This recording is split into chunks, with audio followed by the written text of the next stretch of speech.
안녕하십니까. 속이 비어서 고든 대나무 빈대 중국사 송나라편 제5회를 시작하겠습니다. 구독과 좋아요는 저에게 힘이 됩니다. 지금 눌러주세요. 지난 회에서 뭉케칸이 조어성을 공격하다 실패하고 거기서 갑자기 죽는 바람에 몽골군이 또 철수하였습니다.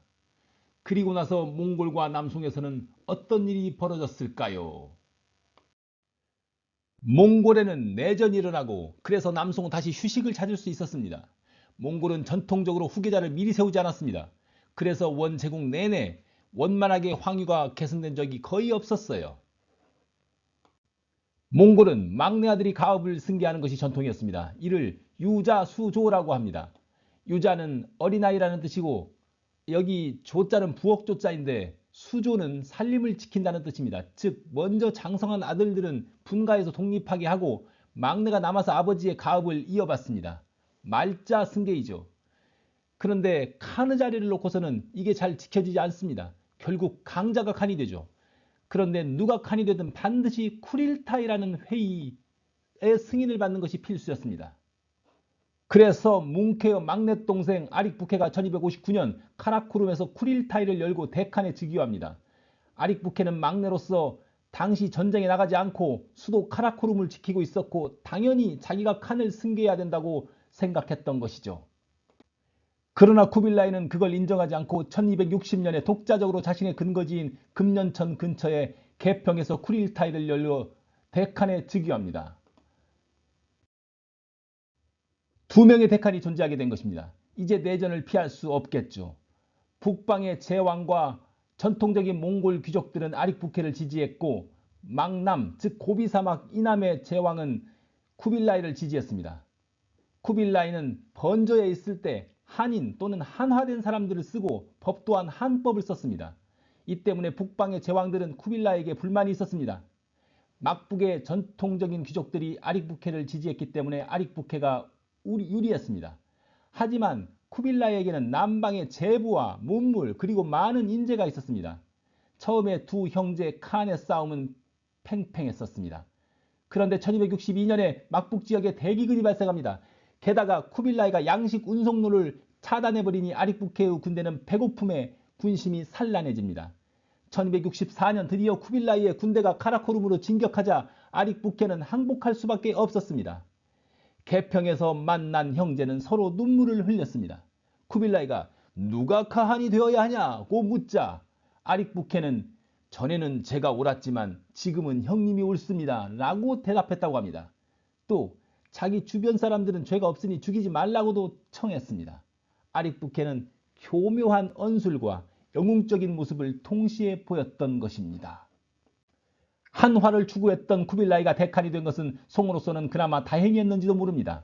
쿠빌라이는 앞서 남송에서 철군 도중에 죽은 재상 양유중의 뒤를 이어 또 하나의 뛰어난 한인인 유병충을 등용해서 유가적인 취국정책을 시행합니다. 예의, 화목, 재래, 농상장려, 교육장려 등의 정책을 힘껏 시행한 것이죠. 그리고 유병충이 쿠빌라이에게 이런 말을 했다고 합니다. 찬이 천지지 호생 왕자지 신무불살 천지가 생을 좋아함을 기려 왕된 자는 신령스러운 무력으로 살생하지 않습니다. 짠이 티엔티즈 하오성 왕저즈 전우 부샤 유병충의 이 말을 새겨들어 쿠빌라이가 앞서 대리국을 정벌할 때와 이후 남송을 정벌할 때 파괴가 아주 적었습니다. 이때 남송에서 실권을 쥐고 국정을 이끈 사람은 자신이 몽골군과 싸워 패퇴시켰다고 거짓 보고를 해서 구국의 영웅이 되었던 가사도였습니다. 그러나 어쨌든 그가 악주를 방어해낸 공은 인정해야 합니다. 그런데 가사도는 쿠빌라이가 내전 중에 남송에 화의를 청하고자 사신으로 보낸 합경을 진주에 억류하고 항주로 오지 못하게 합니다. 가사도는 이전의 미락이 들통날까봐 두려웠던 것이죠. 외국 사신을 무려 16년이나 감금하는 뻘짓을 저지르고 맙니다. 그도 1년의 개혁정책을 꾀했는데요. 군의 기강을 엄정히 하고 환관과 외척을 억제하고 화적제도를 폐지하고 공전법을 실시했습니다. 화적제도가 뭐냐면요. 이 적자는 쌀살적자인데요. 화적은 글자 그대로 적정한 가격으로 쌀을 사준다는 정책이었어요. 그런데 남송이 몽골과의 전쟁으로 경제가 악화되자 전비 마련을 위해서 미국을 시가보다 낮은 수준으로 회자, 즉 어음으로 농민에게서 사들이는 정책으로 변질되었어요. 가사도는 이 정책을 폐지해서 농민들의 부담을 덜어주려고 했던 것입니다. 그런데 가사도는 권력을 독단하고 장수들을 억제하고 지주와 차장농의 이익을 침해한다는 이유로 반발을 사게 됩니다. 이것이 가사도가 간신으로 몰린 이유인지도 모릅니다. 사실 그는 자신도 대지주이지만 대지주의 이익을 희생하여 국익을 우선한 인물입니다. 그의 과감한 정치가 없었다면 남송은 더 빨리 자멸했을 겁니다. 그런데 거짓 전공으로 재상이 된 것은 큰 흠이긴 합니다. 아마도 그는 약삭빠른 재주는 있었지만 그의 거짓말로 인해 개혁을 이끌고 갈 만한 동력과 카리스마가 부족했다고 볼 수 있습니다. 1264년 남송에서는 리종이 재위 40년 만에 죽었습니다. 리종에게는 아들이 없어서 리종의 조카 조기가 황제로 즉위합니다. 그가 토종입니다. 도종이라고도 있고 탁종이라고도 있습니다. 토종은 몸이 부실하고 지능이 낮았습니다. 말도 7살이 되어서야 겨우 할 수 있었을 정도로 전능하였습니다. 리종이 스승을 붙여서 열심히 가르쳤으나 이해력이 아주 형편없어서 혼나는 게 일이었습니다. 이는 남송의 불운이었습니다. 쿠빌라이는 가사도가 사신 합경을 억류하고 밀약을 위반했다는 이유로 남송을 정벌하기로 했습니다. 이때 유정이라는 사람이 함께 출정을 합니다. 유정은 본래 금나라 사람이었는데 남송으로 넘어와서 맹공 밑에서 금과의 전투에서 많은 공을 세웠습니다. 또 몽골의 뭉케 군대가 사천으로 침략해 들어올 때도 여러 차례 전공을 세워 승진을 했습니다. 북방에서 온 항장이 출세를 하자 다른 장수들이 시기하고 그를 북인이라고 하여 배척하게 되었습니다. 유정 또한 무공을 믿고 오만한 면이 있어서 그의 상관인 여문덕이 그를 미워합니다. 그래서 그의 책략을 번번이 거부해버리고 그의 전공은 숨겼습니다.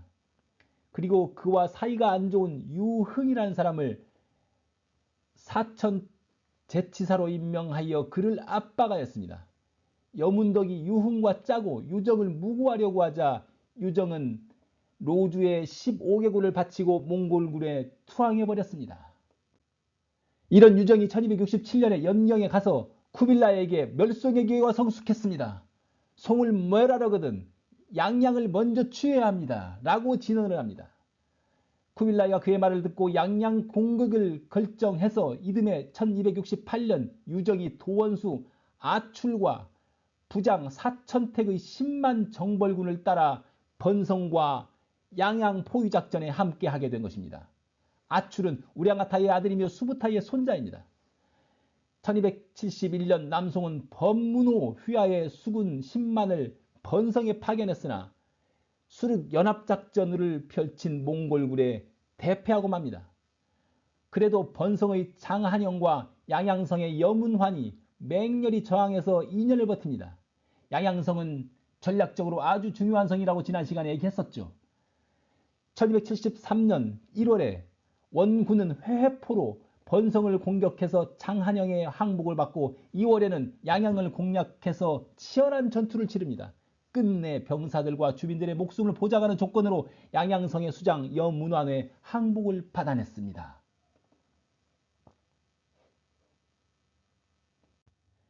이 회회포가 아주 막강했는데요.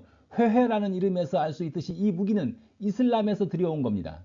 몽골이 서역 원정을 하면서 입수한 것이죠. 최신식 투석기인데요. 지렛대 원리를 이용해서 100kg도를 300에서 500m나 보낼 수 있었다고 합니다. 당시 남송 투석기보다 사정거리나 2배나 되었습니다. 이 회회포를 앞세워서 본래 공성전에는 좀 약했던 몽골군이 난공불락의 양양성을 함락할 수 있었던 것입니다. 그래서 양양포라고도 부릅니다. 여문환은 나름 명장이었는데 양식이 바닥나고 전사자가 속출하고 구원병은 오지 않아서 어쩔 수 없이 몽골군에 투항해버리고 만 것입니다. 이렇게 전략적 요충지인 양양성이 떨어졌습니다. 이제 송의 운명은 다시 풍전등화가 되었습니다. 여문환은 원에 투항한 후 원군을 이끌고 장강을 따라 하류로 나아가면서 과거 자기의 부하이거나 동료였던 송의 장수들에게 항복을 권유합니다. 그렇게 피 흘리지 않고 몽골은 여러 성을 접수했습니다. 1274년 원의 자승상 바얀이 총사령관으로서 20만 대군으로 장강을 따라 악주로 진격하면서 남송 함대를 대파했습니다. 악주를 지키던 장안현과 정붕비는 싸우지도 못하고 항복해버리고 맙니다. 송은 장수들을 박대해서 장수들의 충성심이 높지 않았던 듯합니다. 이런 전란의 와중에서 남송에서는 1274년 8월 토종이 죽고 황자 조현이 즉위했습니다. 그가 공종인데 겨우 4살이었습니다. 그래서 태황, 태후, 사씨 즉 이종의 황후가 섭정하게 되었는데 조정의 대신들과 장수들을 똘똘 뭉치게 하고 민심을 수습할 수는 없었습니다. 여러 관리들이 달아나 버렸습니다. 이런 사태를 보고 사태후의 심정은 기가 막혔습니다. 우리나라는 300년 동안 사대부를 박대하지 않았는데 지금 국난을 당했는데도 극복할 계책을 내지 못하고 관리들이 관직을 버리고 탈환하고 지방관들은 읍성을 적에게 내주고 목숨을 구걸하니 배은망덕하다 라며 한탄과 분노의 말을 토했습니다. 나라가 위기에 처하면 항상 관료와 지배층이 먼저 달아납니다. 사태후가 이렇게 말은 했어도 송은 사직을 위해 목숨을 바친 사대부가 꽤 많았습니다. 1275년 2월에 원나라 군사가 안경으로 오자 안경부의 지사 법문호, 즉 가사도의 사위죠. 법문호는 싸우지도 않고 항복했습니다.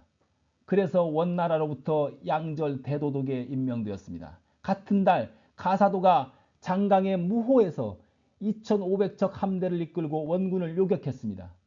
원군이 수전에 약할 것으로 생각했으나 가사도의 함대가 도리어 괴멸당하고 맙니다.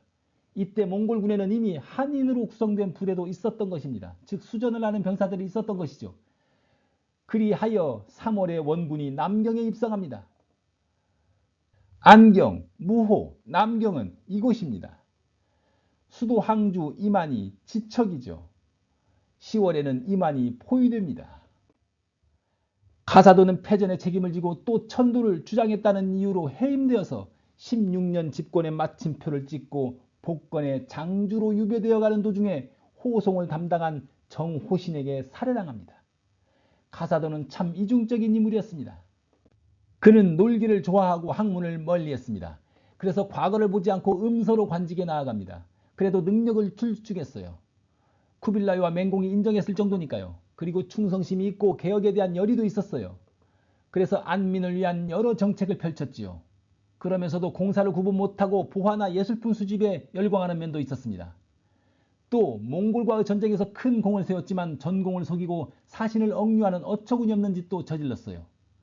군 기강을 어미하려고 노력했지만 그 과정에서 장수들이 잘 따르지 않았어요. 예를 들어서 악주성 전투에서 장군 조달이 가사도의 지휘를 대놓고 비웃고 가사도 앞에서 소란을 피웠습니다. 그래서 가사도는 장수들을 믿지 못했고 장수들을 통솔하는 카리스마가 부족했고 이것이 전투의 패배를 가져오는 원인이 되었습니다. 저는 이런 가사도의 이중적인 모습이 그가 자신의 잔재주에만 의지하고 학문을 하지 않았기 때문이라고 생각합니다. 모름지기 위정자는 공부해야 합니다. 몽골군의 포위를 견딜 수 없어서 12월에 남송의 우승상 진의중이 유학 등을 사신으로 무석에 있던 원나라 총사령관 바얀에게 보내 은 25만 냥과 비단 25만 피를 제시하며 화의를 요청했습니다. 그러나 바얀은 거절했습니다. 그는 이렇게 말했습니다. 옛날에 송은 어린 나이의 손에서 나라를 얻었으니 지금 어린 나이의 손에서 나라를 잃는 것은 천도이다. 더 말할 것이 없다. 이송 석득 천하의 소화지수 금력 실어 소화지수 개천도야 불필타언 얼송 시더天下 위샤 월지쇼今亦 是于 샤 월지쇼 盖天道也不必多言. 옛날에 송이 어린아이의 손에서 나라를 얻었다는 것은 송태조 조광윤이 후주의 어린 황제에게서 나라를 넘겨받은 것을 일컫는 것입니다. 이 이야기는 다음 시간에 다루기로 하죠. 진의중이 사태후에게 천도를 추청했지만 사태후는 처음에는 듣지 않았습니다. 진의중이 눈물로 흡수하자 사태후는 천도를 결정했는데 하지만 밤이 되어도 진의중이 나타나지 않자 사태후는 자기를 속였다며 비녀와 옥귀걸이를 빼서 땅바닥에 내동댕이 치며 화를 내며 한탄했습니다. 내가 천도하자고 했느냐? 대신들이 누차 천도하자고 추청해놓고 왜 나를 이리 모욕 주느냐? 그리고는 바얀에게 항복하고 말았습니다. 진의중은 사실 도망간 것이 아니라 아침에 떠나는 것으로 생각했던 것이었습니다. 진의중이 혼란 속에서 일을 처리하는 능력이 부족했다고 할 수밖에 없습니다. 1276년 남송의 수도 항주는 이렇게 함락되었습니다. 송나라는 이렇게 끝났을까요? 그렇지 않습니다. 이때부터 약 3년간 남송은 마지막 불꽃을 사르며 항전을 합니다. 각지에서 근황, 의군이 일어납니다. 그 대표적인 인물이 문천상인데, 문천상에 대해서는 제2회에서 이미 살펴보았습니다.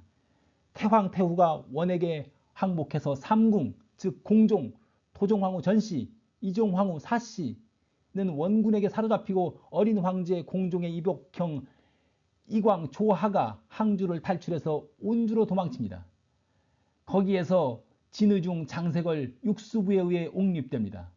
그가 단종으로서 당시 7살이었습니다. 진의중은 태황태후가 바얀에게 항복하자 바얀과 직접 협상해보려고 만나기로 약속해놓고 곧 후회하고 가지 않았습니다. 그리고는 항주를 탈출해서 온주로 갔던 것이죠. 진의중은 후에 재상으로서 참파라는 베트남 남부에 있던 나라에까지 가서 힘을 빌려 했지만 성사시키지 못하고 그곳에 머물러 버렸습니다. 그러다가 남송이 망한 후 1282년에 몽골이 참파를 정벌하러 오자 섬나, 지금의 태국인데요, 섬나로 도망가서 거기 이국당에서 쓸쓸하게 죽었습니다. 진의중은 뛰어난 관료였지만 실질적인 국정 운영 능력이 부족했던 것 같습니다. 단종은 몽골군에 쫓겨서 온주에서 복건의 천주로 이동했었는데 복건마저 점령당하자 광동의 해주로 몽진을 합니다. 거기서 바다로 애산을 향해 가다 풍랑에 휩쓸려 물에 빠졌다가 구해졌는데 병을 얻어서 끝내 무인도에서 죽고 맙니다. 그래서 이제 조하의 친동생 조병이 뒤를 이어 옹립됩니다. 조병이 남송의 마지막 황제 소제입니다. 당시 8살이었습니다. 몽골의 장홍범이 몽골 수군을 이끌고 화공을 준비하고 있음을 예상하고 장세걸은 애산도 앞바다에서 천척의 대형 선박을 모두 한데 묶어서 수채로 만들었습니다. 삼국지에서 방통이 조조에게 헌책해서 실시했던 그 연환계이죠. 그리고 선체 외장에 진흙을 칠해서 장홍범군의 화공을 막아냈습니다. 그런데 복건의 해상무역 대재벌인 포수경이라는 사람이 있었습니다. 이 포수경이 몽골의 귀순에서 장홍범 군대를 돕는 바람에 송해함선은 결국 대패하고 맙니다. 장세걸은 탈출했으나 태풍을 만나 익사합니다. 이로써 남송이 멸망하게 되자 육수부는 먼저 처자를 바다에 던지고 자신은 의관을 바로 하고 어린 황제를 등에 업고 바다에 투신했습니다. 궁녀를 포함해서 엄청난 수의 사람들이 순사했다고 합니다. 황제의 어머니 양씨도 아들의 죽음을 듣고 통곡하며 물에 빠져 자살했습니다. 재미있는 것은 배 안에 망명조정을 만들어 놓고 육수부는 어린 황제에게 글을 가르쳤다고 합니다. 끝까지 남송의 존속을 기대했던 것이죠. 이렇게 송나라는 멸망하게 되었습니다. 중국 역사상 가장 약체라는 오명과 굴욕을 송나라가 짊어지고 있지만 그 마지막 저항은 어느 왕조보다 더 강하고 질겼습니다. 송나라가 문약했다는 것은 편협한 사고가 아닌지 생각해 볼 필요가 있겠습니다. 저는 송나라는 문강의 나라라고 하지 않을 수 없겠습니다. 그러면 몽골과 남송이 전쟁을 하고 있을 때 우리 한반도에서는 무슨 일이 일어났을까요? 고려는 무신정권기였는데요. 몽골이 무려 9차례나 고려를 침략했습니다. 고려 조정에게 강화도에서 나오고 몽골로 입조를 하라고 요구하면서 말이죠. 뭉케가 죽어서야 침공이 멎었습니다. 뭉케가 고려에게 계속 입조를 요구하니까 고려 고종은 태자 왕전을 몽골로 보내 뭉케칸을 아련하게 합니다. 뭉케칸이 이미 사천성 정벌을 나간 상태여서 왕전은 뭉케의 행진서가 있는 육반산에 갔습니다. 여기서 뭉케를 기다리고 있는데 갑자기 뭉케가 조어성에서 죽었다는 소식을 들었습니다. 이때 고려태자 왕전은 고려의 운명을 결정짓는 선택을 하게 됩니다. 뭉케칸이 죽자 쿠빌라이와 아릭부케 사이에 내전이 벌어졌다는 것 기억하시죠? 고려태자 왕전 일행은 둘 중 한쪽을 선택해야 하는 중차대한 순간에 직면하게 된 것입니다. 왕전은 고심 끝에 육반산을 떠나서 쿠빌라이에게로 향했습니다. 얼마 후 육반산은 아릭부케의 거점이 되었습니다. 만약 왕전이 육반산에 머물러 있었으면 어쩔 수 없이 아릭부케를 지지할 수밖에 없었을 것입니다. 어찌 보면 고려의 운명을 갈랐다고 볼 수 있는 이 선택에서 태자는 쿠빌라이 쪽을 선택했고 악주에서 북쪽으로 철군하던 쿠빌라이를 양양에서 만났습니다. 이에 쿠빌라이가 하늘의 뜻이라며 크게 기뻐했습니다. 고려는 머나먼 나라로 그 옛날 당태종이 쳐도 굴복시킬 수 없었던 나라였는데 지금 그 나라의 태자가 왔으니 이는 하늘의 뜻이다. 쿠빌라이는 자신에게 온 고려 태자 왕자를 크게 환대했고 강화를 논의했습니다.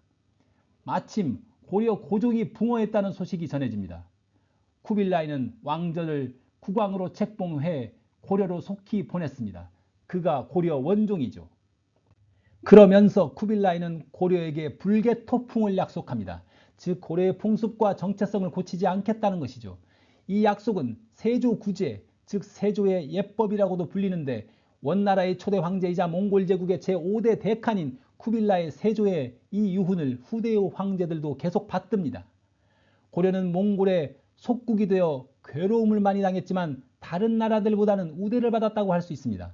몽골은 사람들을 4계급으로 나누어 통치했는데 고려는 제3계급에 속했지만 부마국으로서 많은 우대를 받았습니다. 남송 출신의 한인들이 고려인으로 태어나지 못한 것이 한스럽다고 할 정도였으니까요. 한순간의 선택이 나라의 앞날을 결정짓게 되는 경우가 있습니다. 요즘 우리는 어떤 선택의 기로에 있을까요? 정말 선택 잘해야 합니다. 지금까지 몇 회에 걸쳐서 송나라의 멸망 과정을 살펴보았는데요. 다음 회부터는 송나라의 건국 과정을 이야기하겠습니다. 구독과 좋아요 하셨죠?